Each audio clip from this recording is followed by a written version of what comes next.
Hi everyone, welcome back to my channel today. This is Oriofe Chesu, and today it's just basically chit chat, nothing serious. I'm just gonna be sharing with you my first snow experience.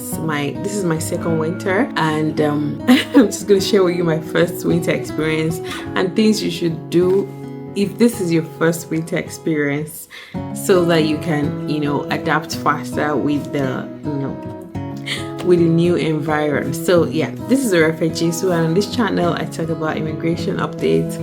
I share information that has been really helpful to me to my settling in Canada. So let's get right into it. It's winter, and if you're from my country, we don't experience things like this. I don't think we've ever gone like to 2-3 degrees in my country, talk us of going to a minus. So if you're newly coming to Canada, here's a tip I would like to give. And if you already arrived, or you're just coming, or you already arrived, these are the tips I want to share with you that could be really helpful to you. So let's get right into it. Firstly, my first snow experience was last November, and it was good. It wasn't bad because they even told us like that's like we didn't have a white Christmas. That's like the greenest Christmas they've had in a long time, because like there was no snow all Christmas period, but the previous year there was. And it was cold, but it was not as expected. Like people were just like, this is not Canada. Like, even when I came in, I'm like, this is not the Canada we used to see. So we really had a very good landing. The cold wasn't so bad. So it was cold for someone that's coming for the first time. But as compared to what I'm experiencing this year, or what I've experienced in the last 2 weeks, that snow I had last year was the learner. So because I literally had all my snow, like the snow I had on just one day, like this year, is like a combination of all I experienced my first winter. So my first winter experience was, yeah, it was really snowy and stuff, but it was not much. Like the height was not even up to my knee or anything. So my first experience was really good, but it was still cold for someone that's coming for the first time. So like it's usually like that when you come for the first time. But what I'm experiencing this time, I'm like, thank God I had that soft landing. But in case you might not have what I had, so this is how you're gonna prepare, or this is what helped me when I arrived, or during that winter period, because then I wasn't driving. So I'm gonna share my experience when I wasn't driving and now that I'm driving. So firstly, you might want to dress appropriate for the weather. As you can see, I got my hat on.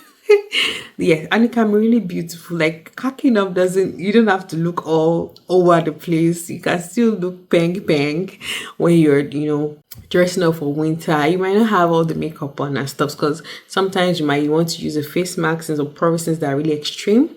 But in Ontario, which is one of the reasons why I like Ontario, like I'm so biased.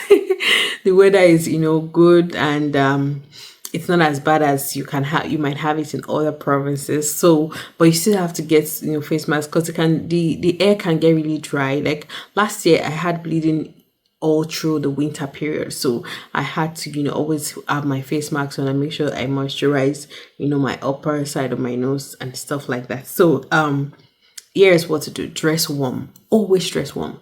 Don't be caught off guard. Don't say, oh, I'm just going out there, I won't take long, I'm just going to get on the bus in 5 minutes. No. That bus that you want to get on in 5 minutes might get delayed because of maybe cancellations or change in route or different things that could happen in winter. I had one experience. Then I was waiting for a bus, and the bus driver told me, okay, this is where the next bus is going to come. Guess what? For the next 1 hour, I wish I'd actually picked the Uber and just left, because at the end of the day, I had to pick a Uber after being that cold for over 1 hour. So you might want to, dress warm and dress appropriate. Get your snow boots. It is not, I know it can be quite uncomfortable, but it's very important. You don't want to slip, you don't want to fall, because some places that don't get salted, the snow can turn into ice, which can end up being really very slippery. You don't want to have a fall. No, you don't want to. You don't want to have a fall. You don't want to be caught off guard or have a frostbite. So you want to get an appropriate winter gloves. Make sure your hands are protected. You can use more than one. I have more than one. I have one that is a bit lighter, and then I have one that is quite thicker. You can use more than one at the same time. Please. You can get a size that's bigger than your hand normally. So when you have to get more than one, always have your winter jacket. Air muffs.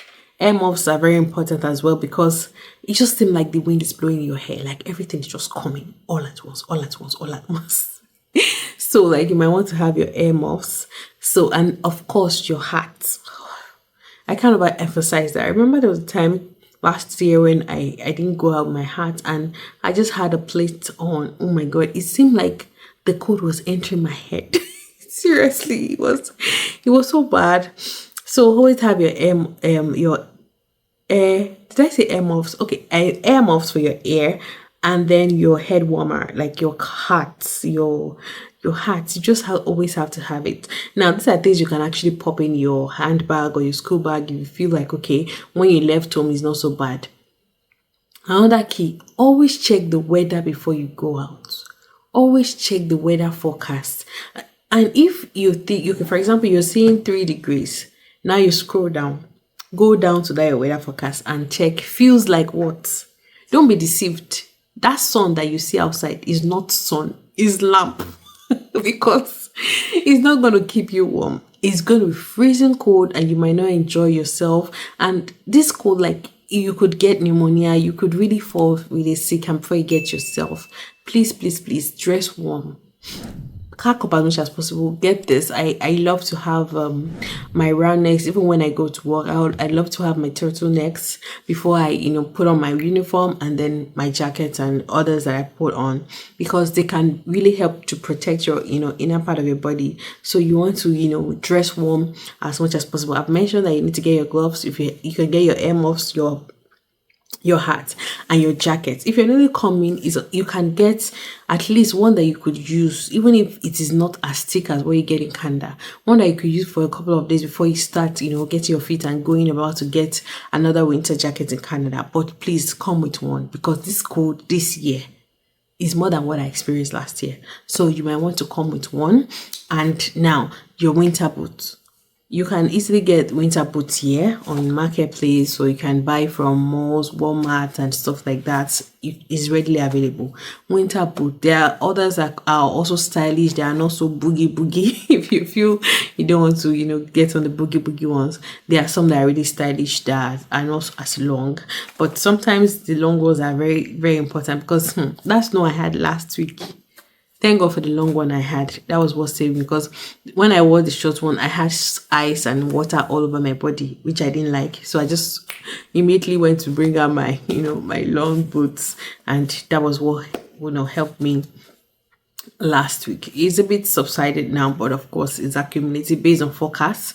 It's accumulating, and it might get really intense towards Christmas and January, and I don't even know what to expect in January. But please be prepared, get ready, get all your stuffs ready, all your gears, get them ready.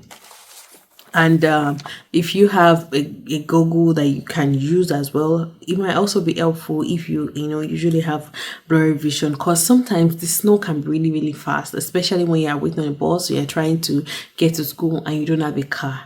So you might want to get something to also protect your eyes, protect your nose, and protect your face, your ears. I've mentioned all those ones. So your jacket, that's the last thing. Always get it ready. Now, commuting, leave early. Like, give time so that in case your bus is cancelled, you can check for other routes that could take you to where you're going to. Leave early to where you're going. Don't be deceived. Don't think, okay, my bus always comes at this time. There's a lot of cancellations that happen during winter, because some buses might not be able to go that route. So you might want to plan your journey ahead. Leave early. Bus gets cancelled, routes gets changed, anything can happen. Now, on non snowy days I've mentioned, if you see sun out there, don't be deceived. get all your stuff in your bag. Get your jacket, like wear it like a uniform, like go out, because the sun does not mean that it's actually not cold. And sometimes it is snowy, but it is not as cold. But when it gets really windy, that is when it gets really cold. And you can't depict when it's going to get windy. Sometimes the forecast will say, but sometimes the forecast might not be all accurate. Like the snow that happened last week, the forecast did not give a clue. Like the first, Alexa said the first snow was going to be November 12th, we didn't see anything. Then November 25th, we didn't see anything. And then it came 29th. It was like a joke. So please, like, it was unexpected. My husband just called me, babe, this is what's happening. I said, how come now? I just left home, blah, blah, blah. And it was not beans.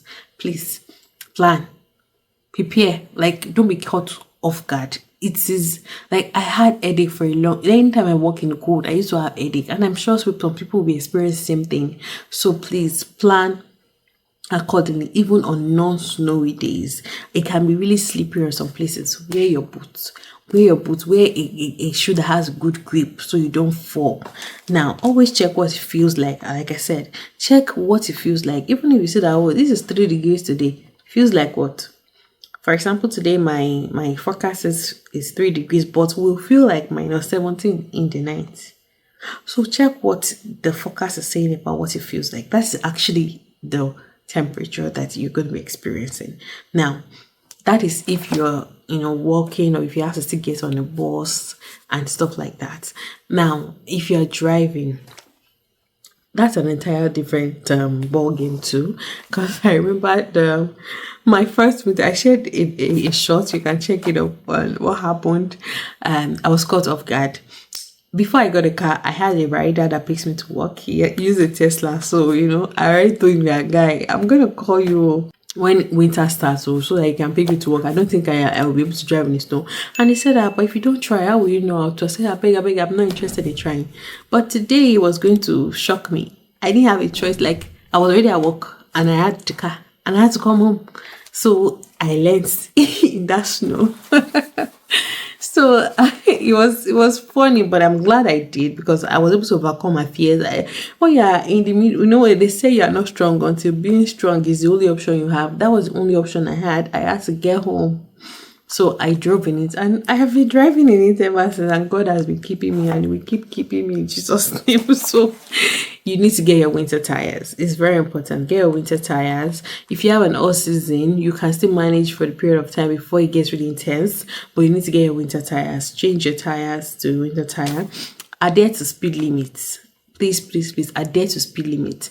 And if you can even go below speed limit, it's better for you, because in winter it's advisable that you drive as slow as possible. Don't let anybody honk for you or make you rush, because you want to avoid pressing brake as much as possible. You want to avoid it. So drive slow at your pace. Don't exceed limits. And if you can go lower, like in a place where it's 60, you can go 40, 45. Don't exceed, because there's something called black ice as well. And from what I gathered, it is when you exceed the limit on that particular road. So like, what I have learned about driving in Canada is every road is tailored and made for the speed limit. So I noticed that if I'm driving on a 60 road and I start going beyond, I start feeling like my car is actually moving fast. But when I'm going on a 90 road, I feel like I'm driving normally. Like, even if I'm like, this is normal. But if I'm driving a 90 on that 60, I feel like, no, I'm already exceeding something. So like, there's maybe in material mixing, I don't know. But like I told my friend, I have a feeling that these things have been factored into, road making in Canada. Like, you would know when you're exceeding a particular limit in a particular area. So note that, go below your limits, drive slowly as much as possible, avoid pressing your brakes, because when you're driving in snow, like, your brake is literally screeching, is not having a good grasp. So if you're driving low and you try to pump your brake, you're able to slow down when you have to, and you don't have to eat anybody, because there were lots of accidents last week, a lot.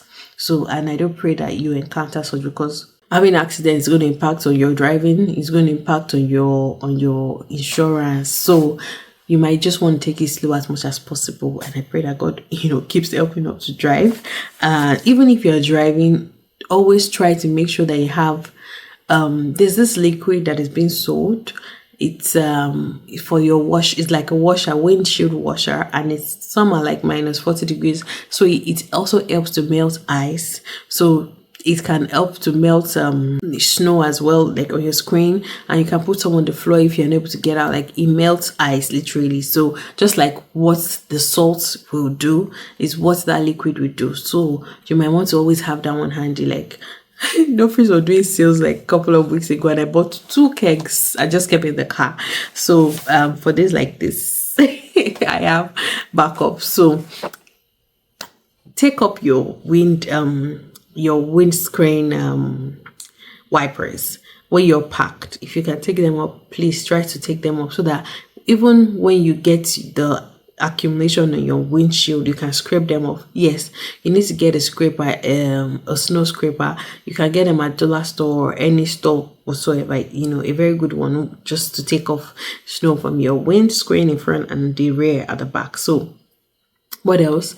When you get in your car, turn on your heater, make it warm, feel comfortable as much as possible. But the first thing is you want to clear your wind, because that's what you have to see. But I'm sure you know every other ones that you have to do when you're driving. So like basically these are the precautions that I have learned in driving in snow. If you have other experiences to share, and the fact that you're driving doesn't mean you don't have to dress appropriately. You still have to dress appropriately. But I was thinking we could drive with gloves, but no, you can't.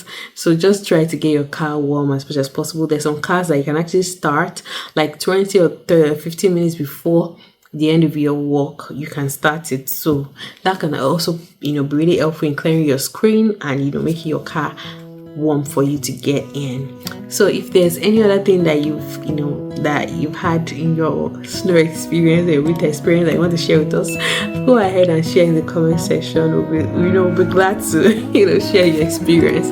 Thank you so much for watching my video today. I'll see you in my next video. Have a good time. Bye.